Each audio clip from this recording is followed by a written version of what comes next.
So I'm going to be doing a phone battle comparison with the Samsung Galaxy Z Fold 5 versus the Galaxy S23. Now the Z Fold 5 is the upper echelon of phones, costs $1,800 brand new. And on the flip side, if you look hard enough, you could actually find the S23 for between $600 and $700. So you're basically going to be paying more than double to get the Z Fold 5. I will say this though. After using the Z Fold 5 for, I want to say, like the last couple of weeks, every time I've took it out somewhere, whether it's a restaurant or just to hang out at someone's house, people are like, oh, dang, you got that phone, huh? And I'm like, oh, yeah, you know I did.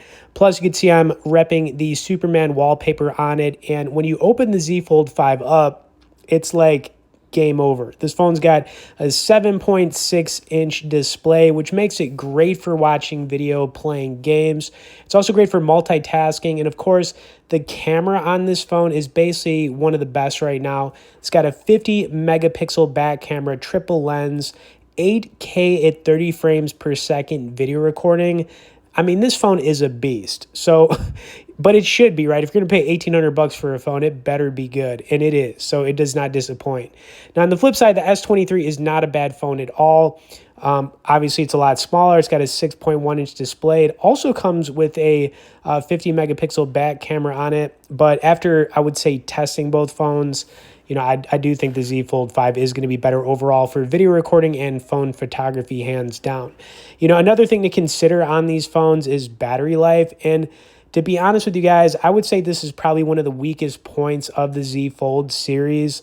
You know, the Z Fold 5's got a 4,400 mAh built-in battery compared to the 3,900 mAh built-in battery on the S23. And when you really think about that, because the Z Fold is so much bigger, it is going to, you know, take a lot of juice out of the battery a lot quicker. So I would say battery life, which should be a factor when you're getting a new phone, I think is going to be a lot better with the S23. And, you know, that's from personal use, but so far so good with the Z Fold, but it is a new phone. You know, when you get a new phone in, it usually runs really well in the beginning, you know, then, you know, 3, 4, 5, 6 months down the road, things are a little bit different. But here's the thing. If I had to recommend a phone for you guys to get, honestly, I would recommend going with the Galaxy Z Fold 5. I know it's an expensive phone, don't get me wrong, but I think the phone is going to be good for at least the next 3+ years. So if you factor that into, you know, let's just look at the $1,800, you know, divided by 3, whatever it is, you know, it's going to be a little bit less than $500 a year. And I just think the phone is just awesome. There's also a lot of deals going on right now with the Z Fold 5, so I will link some of those up directly below in the description. You can also check out our full detailed review. I'll link it up down there too. Now, the next thing I'm going to do is run some video comparison on both phones, and I'm going to do a little bit more gaming with the Z Fold 5. I think playing some more Doom because that game's awesome. So stick around all the way to the end, and also don't forget to tap that like as you're watching this, and let's run it.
Warning, core temperature rising.